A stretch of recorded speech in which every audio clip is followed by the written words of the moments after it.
Beaucoup de choses se disent en Côte d'Ivoire. Il y a eu des morts. Nous avons tous perdu des parents dans cette crise, dans la sous-préfecture de Sago.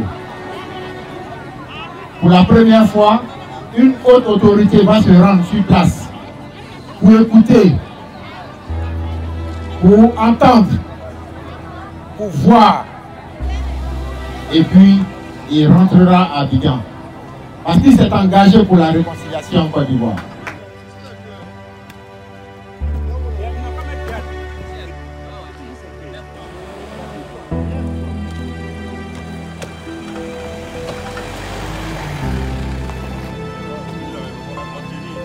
Je ne peux pas rester assis dans la voiture pour traverser ce pont-là. Ah bon? Non, non. Je préfère marcher là, je sais que sur mes pieds là. Je contrôle moi-même. Il peut passer?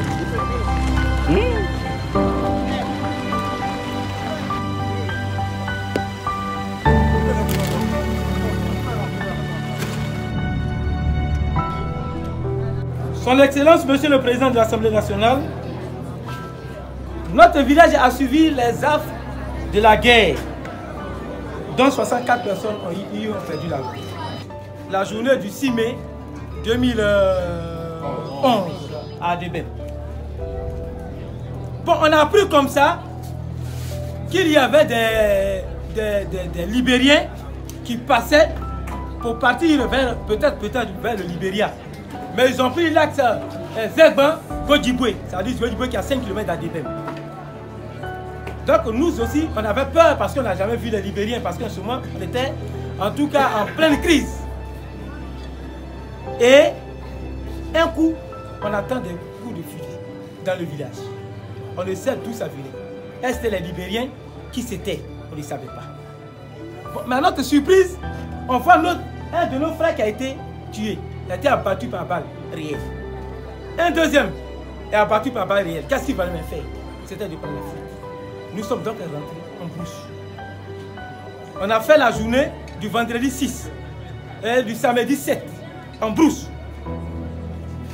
Le dimanche, lorsqu'on revenait, parce qu'on a eu des gens passaient, on avait une soeur qui passait et qui nous appelait de sortir de la brousse, il n'y a plus rien au village. À notre retour, on voit toutes les maisons incendiées. On voit plein de jeunes tués, des vieillards, des femmes enceintes, des enfants. C'était difficile, c'était insupportable. Qu'est-ce qu'on pouvait faire? D'autres ne pouvaient pas supporter cela. Ils sont en fuite. Nous sommes sortis et on s'en rend compte que on était avec, ce n'étaient pas des gens qui sont venus d'ailleurs, mais c'était nos frères avec lesquels on était. On ne sait pas pourquoi. C'est à eux seuls d'expliquer le pourquoi. Mais nous, nous sommes vraiment mal placés parce qu'on ne sait pas ce qu'ils ont eu. Alors, comme on avait notre frère Alain Michel Lobognon, il a sollicité la Croix-Rouge qui est venue à notre aide. Et c'est eux qui, grâce à eux, qu'on a réhabilité nos maisons. Excellence, nous avons encore des frères qui sont en prison, dont le plus illustre, Lida Kwasi Moïse. D'autres sont en exil. Mais la fois dernière, nous avons entendu votre discours de réconciliation nationale, dont la population y est. Excellence, nous voulons vraiment la paix dans notre pays. Nous voulons la paix dans notre pays. Nous voulons la paix en Afrique. Nous voudrions que vous veniez nous aider à engager un processus de réconciliation entre nous, population d'Adébem. Parce que nous avons besoin de ça. Pour qu'il y ait une cohabitation pacifique entre nous. C'est ça qui peut faire développer notre village. Non seulement notre village, notre sous-préfecture et en delà de ça, notre département. Merci pour le temps que vous nous avez accordé. Parce que votre calendrier est très chargé. Mais je sais que ce n'est pas le fait d'un hasard. C'est Dieu lui-même qui l'a suscité. Monsieur le Président de l'Assemblée nationale, le chef des tribus, qui est l'un des doyens du village aujourd'hui, voudrait simplement dire qu'on ne peut pas accuser quelqu'un d'avoir commis un acte de ce genre. Donc qu'est-ce qu'il faut faire? On ne sait pas d'où est venu le danger. Nous ne savons pas d'où est venu le danger. Mais seulement il y a eu des morts. On ne peut pas accuser directement quelqu'un pour dire que c'est un tel qui a fait ça. Donc qu'est-ce qu'il faut faire? Il faut s'en remettre à Dieu. Et nous sommes revenir à Dieu. C'est le seul remède que nous avons eu. Vous n'avez pas voulu tout dire. Mais je suis informé. En fait, ce que je voulais faire, c'est comme une sorte d'exorcisme. Parce que quand il y a eu un grand traumatisme, professeur, parler, ça libère. Je sais donc ce que vous avez vécu. Alain qui est là avec moi, on était dans un avion, on a tiré sur l'avion. 4 sont morts sur le champ. Ceux qui ont tiré là, je les connais. Mais est-ce que vous m'avez une fois vu venir dire que je vais me venger? Non. Je peux vous raconter des histoires comme ça, où des gens sont tombés, à ma droite morts, à ma gauche morts.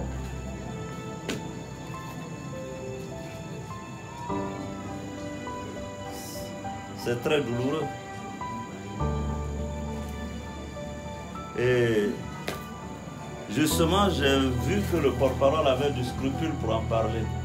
Il ne faut pas avoir du scrupule. Parler pour pardonner. Je viens au nom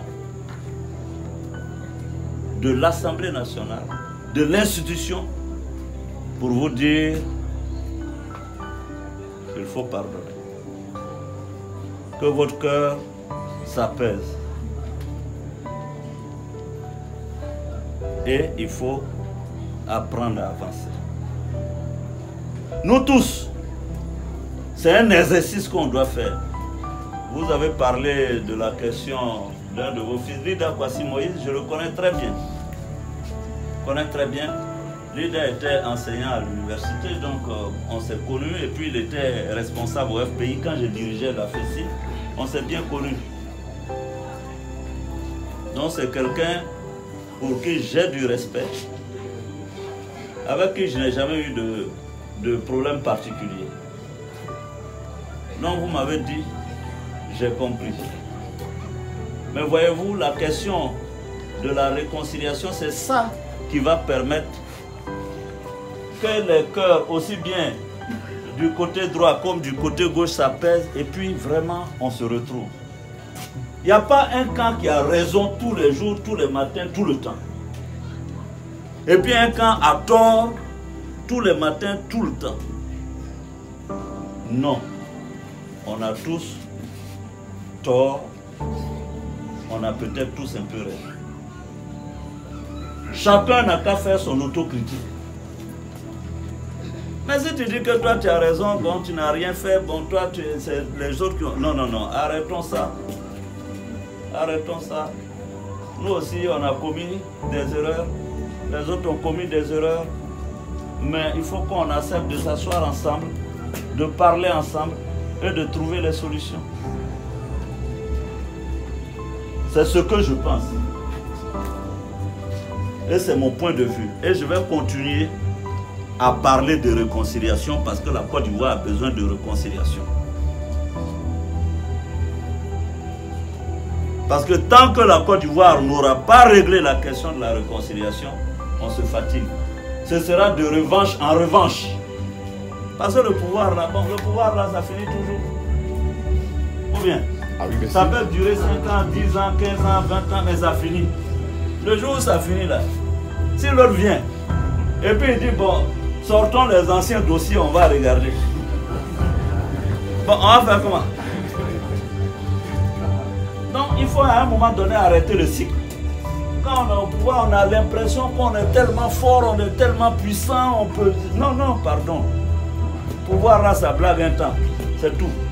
Ou vous voyez même, quand tu vas dans un restaurant pour manger et puis tu veux critiquer au fond, on dit attention, il ne faut pas critiquer au fond parce qu'il s'est transformé en mouche pour venir écouter ce que tu dis. Vous n'avez pas entendu ça? Non, on n'a pas entendu ça. Mais le jour où on a dit au fond est mort, j'ai dit c'est faux. Oufou est mort vraiment. Donc le pouvoir là, c'est éphémère. Donc il ne faut pas qu'on s'attache à ça. Le plus important là, c'est qu'on s'entende entre nous. Qu'on règle les problèmes. On peut se tromper, on peut faire du mal à l'autre. Mais il faut qu'on se mette ensemble pour se pardonner. Dieu a créé le pardon parce qu'il savait qu'un jour on aurait besoin de pardon. Faites la journée du pardon ici. Et rassemblez les uns et les autres. Faites l'union, faites l'unité, faites la réconciliation.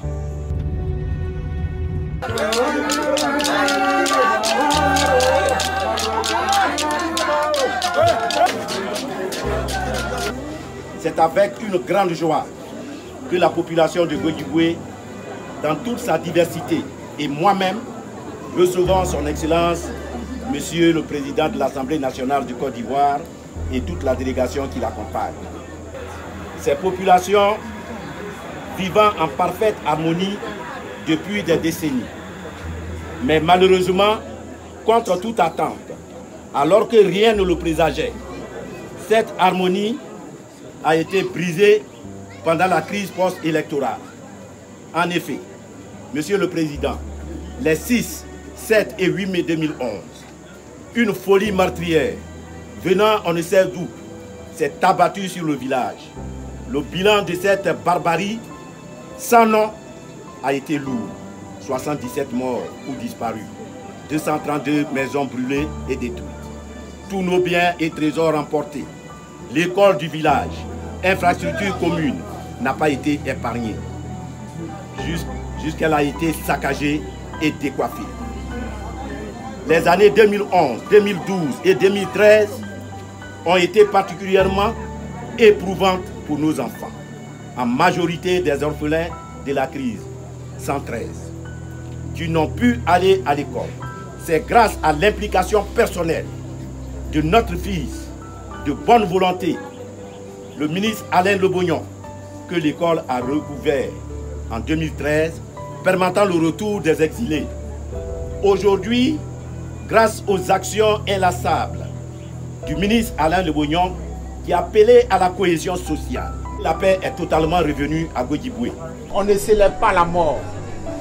On se rappelle qu'il y a eu des vivants avec nous, mais qui sont partis de façon tragique. Donc le 8 mai prochain, les 6, 7 et 8 mai prochains, il faut qu'il y ait des actions ici. On peut planter des arbres, organiser des veilles de prière pour que la Côte d'Ivoire sache que la vie a repris à Guédiboué. C'est une immense joie pour moi de voir le président de l'Assemblée nationale venir soutenir un soit peu les habitants, mes frères et mes soeurs. Réhabiliter les 3 écoles de ce village, c'est vraiment quelque chose d'extraordinaire. Parce que nos enfants, nos petits frères qui, à l'issue de la guerre, ont perdu leurs parents, environ 113 orphelins, étaient vraiment voués à eux-mêmes.